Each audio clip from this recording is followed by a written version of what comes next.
Hey, everybody, it's Dr. Sally, and this is Headspace for the Workplace. It's a podcast on how to cultivate vibrant and psychologically safe and healthy workplaces.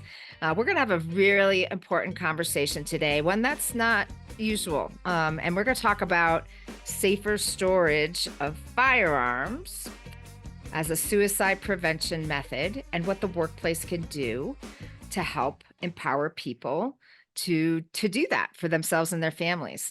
I have an awesome guest with me, and I'll introduce him in just a minute.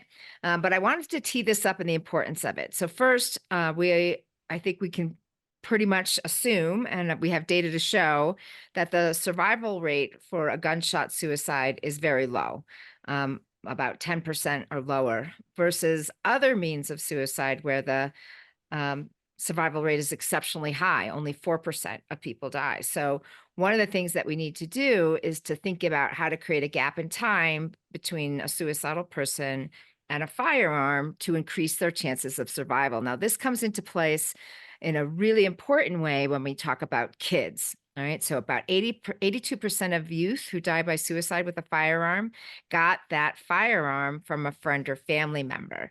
And so we're talking about safer homes when it comes to safe storage and suicide prevention.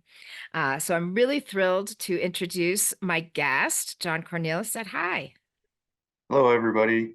Nice to be, nice to be here.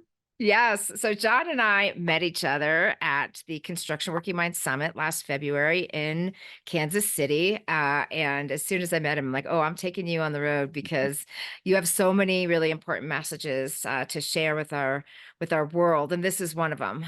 So John, tell everybody everybody what the two things are that we're going to learn about today. So today, I think the two big takeaways are going to be that just because your family is aware of firearm safety, it doesn't mean that they're safe from suicide.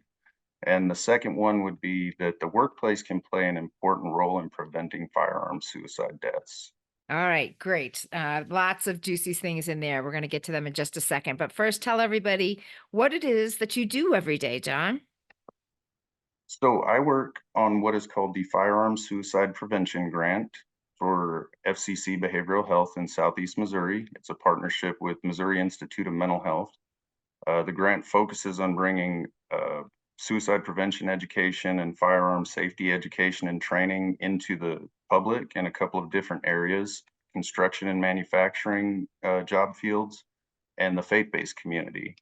We focus on the safe storage aspect through a training called Conversations for Suicide Safer Homes and a gun lock program that we're running with the counties that we're working in.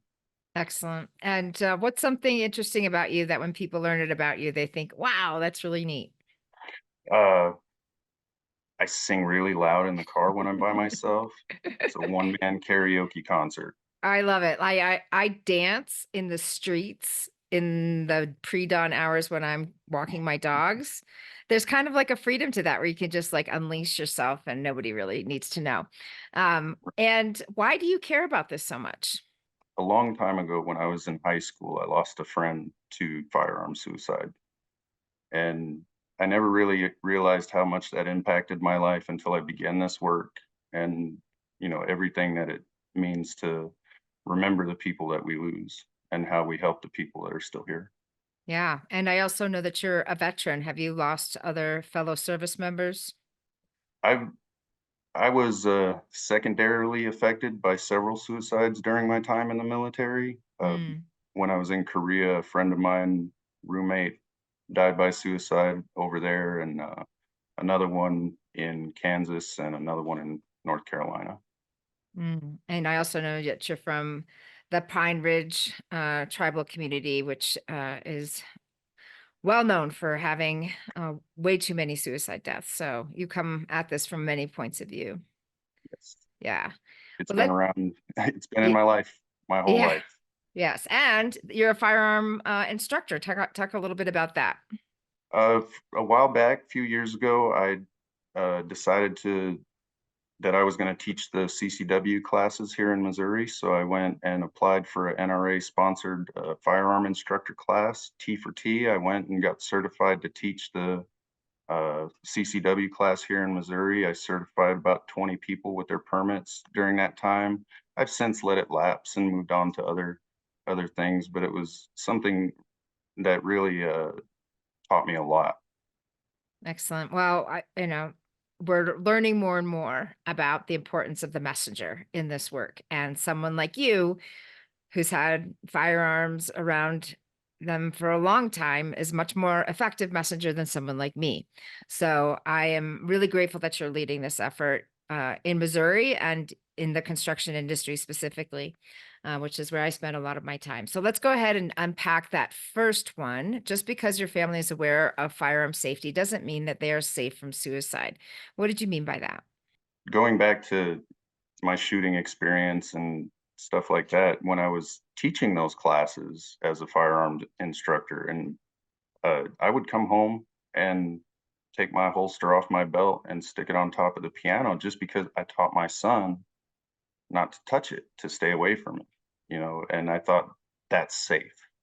And, I had the gun safe, just in the other room. I could have easily gone and put it in there or taken the ammo out and stored it somewhere else, or I could have taken a lot of other avenues to make my home safe while I was having those, in those moments with those firearms like that.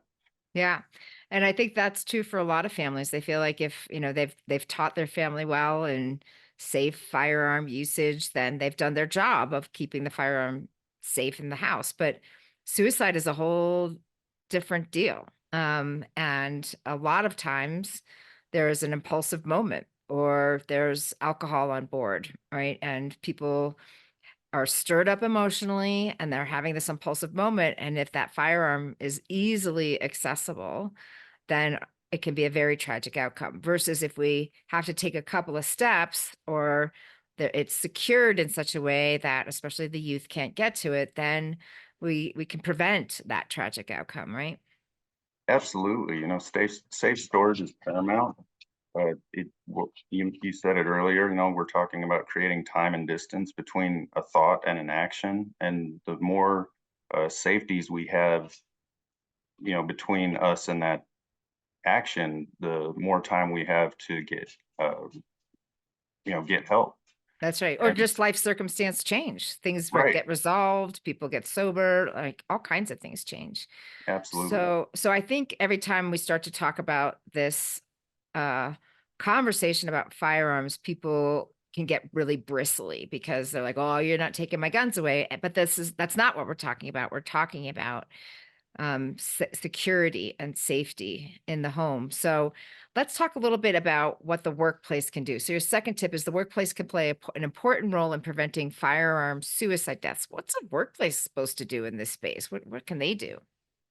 well, and depending on where you're at, Missouri in particular, we're a big gun state, lots of gun ownership in this state, and so it's fair to assume that a lot of your employees are firearm owners, Mhm. and as you're the employer, right? You want to keep your uh, people in as good health as you can so that they can keep coming to work and all the stuff that comes with that. And if they're not learning about safe storage of firearms, they're just that much more likely to be affected by the negative outcomes of that.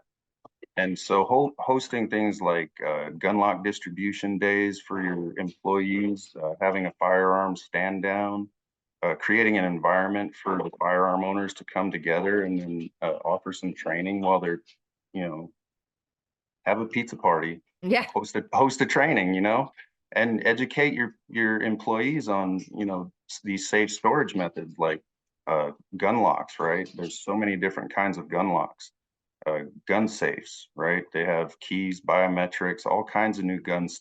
There's companies that make furniture now that have Mm. lockable drawers and side panels that you need a magnet key to unlock. There's so many ways we can be storing our firearms safely and still easily accessible with the right tool.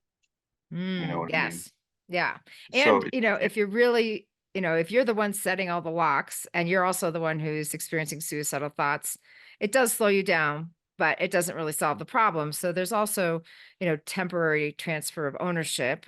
which is voluntary, right? Where, if that's something that you feel will be a good move for you during a period of high distress, either for you or a loved one, then there's ways to do that. Can you talk a little bit about what that temporary transfer of ownership looks like? Absolutely, and I'll share a personal experience. So in my own case, when I was struggling with some suicidal ideation, I called my brother and I said, "Hey, man, I'm in a bad spot. I need you to come get my guns."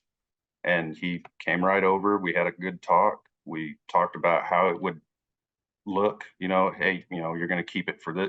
Keep them for this amount of time until I can go do this and this and this, and then we'll see how I feel, and then we'll meet again. It was this big long process, but it made me feel safe, right? And I thought, Mhm. okay, it's just for right now. I need to be safe. My family needs to be safe. This is a good thing. Yeah, it's a good thing. That's right.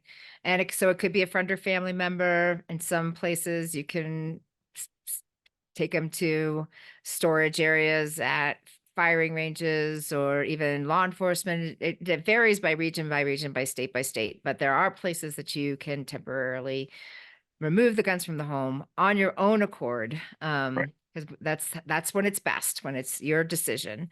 Absolutely. And during that really tough time. Thank you for sharing your story around that. I think it's really important for people to hear that this does happen and it can save lives during those really dark times.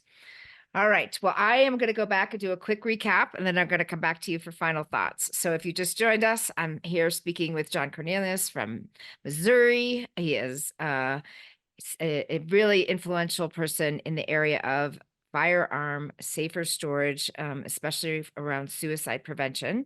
And we've been talking about the importance of, well, first of all, youth and their impulsivity, or if people are under the influence and their impulsivity, and that we need to create some time and distance in between a suicidal person and this very lethal method of suicide. And we talked about there's very tactical things that workplaces can do. I was thinking about this group that I work with. I think I work with 3 different construction companies in the last year. They all kind of learned this from each other, which makes me smile that they're sharing really creative tips. And they had this clay shoot that they would all do in the summer to bring families together and just have a fun outing. And they decided to just do exactly what you were talking about, a little education. Oh, by the way, safer storage at home can save lives. Here's a gun lock, and let's go and have a great day. And it wasn't a big deal, but they did some really important messaging to their people. And they gave a very tactical thing that they could use to secure their guns. So, stuff like that, I think we can easily start to spread. So, John, tell us a little bit more about your understanding of suicide rates on the reservation. Um, there's a lot of causational factors, in all suicide cases, right? Causational factors are one of the things we have to look at. But, just in my personal experience, I attended my first suicide funeral for a kid my age when I was in sixth grade. And I lost a friend when I was a sophomore to firearm suicide. And funerals are different in our culture. And, of course, there's sadness and grief to be processed by those that are left behind. Um, but with our cultural beliefs, there's some progression in the grieving, right? And how we move on. Um, when the loss comes from a suicide, however, uh, doubt, confusion, anger, and a lot of other components are introduced to the grieving process. Uh, Lakota culture and traditions teach us that we are waka, or sacred, and that Creator put us here to exist with the creation until our time is done and our body returns to the mother and we walk on to the next world. Mitakuye Oyasin literally means we are all connected. It's an all encompassing belief God, Creator, humankind. We're all connected. And it's when we're disconnected from the forces that give us life that we fall into despair and lose hope. And what is causing Native people with such ancient and sacred beliefs to end their lives by suicide? I just kind of wanted to end it on the question. Yes. So, John, what are your final thoughts? I have a quote from Henry Ford. says coming together is a beginning, keeping together is progress, working together is success, right? And what does that mean for firearm safety and safe storage, right? Coming together, we got to recognize that this is a problem. This is an issue that needs attention in so many ways. It's affecting so many people. Keeping together, right? Once we've come together to see the problem and come up with some possible solutions, try to implement those, the trainings, the education, the gun locks, the all the awareness we can raise as fast as we can raise it. Working together is success. The whole point of this is to save lives, right? We're losing lives to firearm suicide at a faster rate than we are to firearm homicide every year. Much faster rate. Yes. I think the last time I looked, it was outpacing firearm suicide by about 20,000 deaths a year. This is Firearm suicide was outpacing homicide. Yeah. firearm suicide was Yep. outpacing firearm homicide. Yes. Yeah. And, so coming together, keeping together, and working together. Love it. Yep.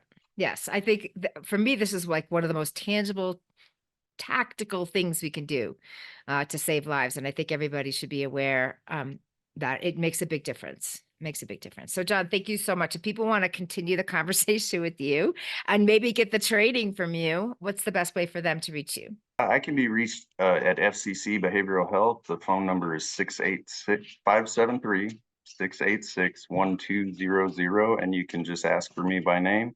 My email is john.cornelius@fccinc.org. Excellent. And we're going to have a ton of information in the show notes about all kinds of things, the research that we've been talking about, where to get the gun locks, all kinds of things you can do at your workplace. So thank you so much. And so thanks to all the people that make this happen. Dave and Mitchell and Chase and Whitney and Elias. There's always a big team behind anything important. And so I'm super grateful to all of them. And I'm grateful to you, John, for making the time and carrying your passion forward and impacting so many lives.